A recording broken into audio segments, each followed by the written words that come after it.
नमस्कार। देश और दुनिया की तमाम फटाफट खबरों में आपका स्वागत है। खबरों के लिए आपसे निवेदन कि यदि आपने हमारे चैनल को सब्सक्राइब नहीं किया तो कृपया करके आपके अपने चैनल को सब्सक्राइब कर लें। आप सब्सक्राइब करते हैं तो हमें हिम्मत होती है सही और सच्ची खबरें आप तक पहुंचाने की, वरना मीडिया में किस तरह की खबरें आपको पेश की जाती है यह आप भली भांति जानते हैं। जंतर मंतर पर प्रदर्शन कर रहे थे छात्र। जी हां, मीडिया में उसकी किस तरह से नेगेटिविटी के साथ रिपोर्ट पेश की गई, किस तरह से उनको दिखाया गया कि यहाँ फंडिंग कहाँ से हो रही है, यहाँ कौन कौन लोग आ रहे हैं, यहाँ अपराधी आ रहे हैं, यहाँ किस तरह के लोग आ रहे हैं, किस तरह की फंडिंग हो रही है, किस तरह से लाठीचार्ज किया गया, किस तरह से पैलेट गन का इस्तेमाल किया गया। जबरदस्त तरीके की नेगेटिविटी के साथ आपको मीडिया पर इसकी रिपोर्ट पेश की गई। लेकिन जी हाँ, झारखंड में भी इसी तरह का आंदोलन किया जा रहा है छात्रों के द्वारा, लेकिन उसकी रिपोर्ट आपको किस तरह से शानदार तरीके से पेश की जा रही है कि वहां सिर्फ छात्र हैं, वहां कोई फंडिंग नहीं है, वहां कोई भी आतंकवादी नहीं है, वहां कोई भी अपराधी नहीं है। और जबरदस्त तरीके से हर बार आपको कवरेज देखने को मिलेगी। यहाँ कोई किसी का समर्थन या कोई किसी का विरोध नहीं करता है, क्योंकि मीडिया चैनल को जिम्मेदारी होती है कि वह सही खबरें और सच्ची खबरें आपको पेश करे, किसी भी प्रदर्शन को बदनाम ना करे। झारखंड में पीएससी समेत अन्य भर्ती परीक्षाओं में गड़बड़ी को लेकर छात्र रांची में आंदोलन कर रहे हैं। वे सरकार से बातचीत के लिए तैयार हो गए हैं। हालांकि उन्होंने 2 शर्तें रखी है। पहली बातचीत सीधे मुख्यमंत्री हेमंत सोरेन से हो। दूसरी बैठक में कम से कम 2 मीडिया प्रतिनिधि मौजूद रहे ताकि पूरी प्रक्रिया पारदर्शी रहे। तो बड़ी खबर, झारखंड पीएससी आंदोलन में प्रदर्शनकारी छात्र सरकार से बातचीत को तैयार, शर्तें रखी। लेकिन आपको कहीं पर भी जब जंतर मंतर पर प्रदर्शन हुआ था तो मीडिया ने किसी भी तरीके से इस तरह की कोई बातचीत नहीं की थी कि छात्रों की मांग क्या है, छात्र किस तरह की मांगे कर रहे हैं, लेकिन छात्रों के द्वारा किस तरह से उनको बदनाम किया गया, यही अंतर आपको मीडिया का समझना है।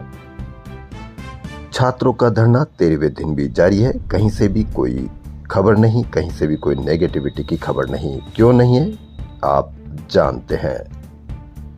ईरान ने गल्फ देशों को चेतावनी दी है कि अगर अमेरिका ने उसके ऊर्जा ढांचे पर फिर हमला किया तो वह पूरे इलाके के तेल ठिकानों, रिफाइनरियों, बिजली ग्रिड और दूसरे अहम इंफ्रास्ट्रक्चर को निशाना बनाएगा। राइटर्स की रिपोर्ट के अनुसार ईरानी विदेश मंत्री अब्बास अरागची ने सऊदी अरब, कतर, तुर्की और पाकिस्तान के शीर्ष नेताओं से बात कर अमेरिका पर दबाव बनाने की अपील की है ताकि नया हमला टाला जा सके। ईरान का कहना है कि वह अभी भी कूटनीतिक समाधान चाहता है, लेकिन अगर हमला हुआ तो जवाब पहले से ज्यादा बड़ा होगा। देश भर में मानसूनी बारिश अब लोगों के लिए आफत बन गई है। यूपी में लगातार हो रही बारिश से नदियां उफान पर है। फर्रुखाबाद जिले के 33 गांवों और 40 सरकारी स्कूलों में गंगा का पानी घुस गया है। बलिया में एक हफ्ते में 27 घर सरयू नदी में समा चुके हैं। मीडिया से आप बिल्कुल भी उम्मीद ना करें कि आपकी कोई खबर दिखाएगा। जंतर मंतर प्रदर्शनकारियों के साथ राहुल की प्रेस कॉन्फ्रेंस। लड़की ने कहा भारत माता की जय बोलने पर देशद्रोही कहा, शांति से चलने पर भी मारा गया। राहुल गांधी ने जंतर मंतर पर प्रदर्शनकारियों के साथ प्रेस कॉन्फ्रेंस की। राहुल गांधी ने कहा 20 जुलाई को हुए कॉकरोच पार्टी के प्रदर्शन के दौरान स्टूडेंट पर लाठी, पैलेट गन से हमला किया गया। मीडिया पर आपको कितनी खबर या मीडिया पर कितनी चर्चा आप जानते हैं। राहुल अपने साथ 4 प्रदर्शनकारी छात्र और छात्राओं को मीडिया के सामने लेकर आए। एक छात्रा ने कहा भारत माता की जय बोलने पर हमें देशद्रोही कहा गया। हम शांति से चल रहे थे तो एक पुलिस अफसर ने शरीर के ऊपरी हिस्से पर मारा। राहुल गांधी ने कहा प्रदर्शनकारियों ने कुछ भी गलत नहीं किया, इनका लगातार शोषण हो रहा है। ये बच्चे देश के भविष्य के लिए लड़े, इन्हें माफी मांगने की जरूरत नहीं। लोकतंत्र के लिए ये बच्चे लड़े, इसके लिए इनका धन्यवाद। शिक्षा व्यवस्था पर सवाल उठाना कोई अपराध नहीं है, इस व्यवस्था में सुधार होना चाहिए, यही छात्र मांग रहे थे।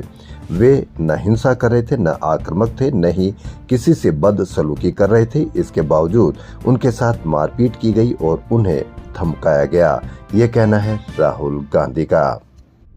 जनता मंतर का जैन जी का आंदोलन लगातार पूरे देश में एक संदेश देता आ रहा है। इसी सिलसिले में जयपुर ने दिव्यांग मौन की ताकत देखी। जयपुर के राजकीय सेठ आनंदीलाल पोद्दार मूक बधिर उच्च माध्यमिक स्कूल के बच्चे सुबह स्कूल खुलते ही शौचालय की बदहाल स्थिति, पानी संकट, जर्जर भवन जैसी 6 मांगों को लेकर सड़क पर उतर आए। इशारों में विद्यार्थियों ने बताया क्योंकि वह बोल सुन नहीं सकते हैं।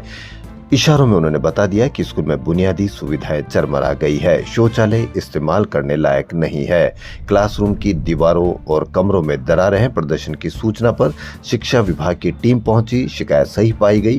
विभाग ने प्रिंसिपल भरत जोशी को हटा दिया, एक अध्यापक और एक चतुर्थ श्रेणी कर्मी को एपीओ कर दिया गया। कमेटी बना दी गई, लेकिन होना ये चाहिए कि जो भी उनकी शिकायतें हैं तुरंत उनका समाधान किया जाना चाहिए। कमेटी कब रिपोर्ट देगी, कब उस पर कार्रवाई की जाएगी, यह आप भली भांति जानते हैं। इस पर आप अवश्य कमेंट करके बताएं। Management consultant crawl India celebrity brand value report में शाहरुख खान करीब 1700 करोड़ रुपए की ब्रांड वैल्यू के साथ पहले स्थान पर पहुंच गए हैं। शाहरुख खान 2024 की लिस्ट में तीसरे नंबर पर थे। उन्होंने 2024 के नंबर 1 विराट कोहली और नंबर 2 रणवीर सिंह को पीछे छोड़ दिया।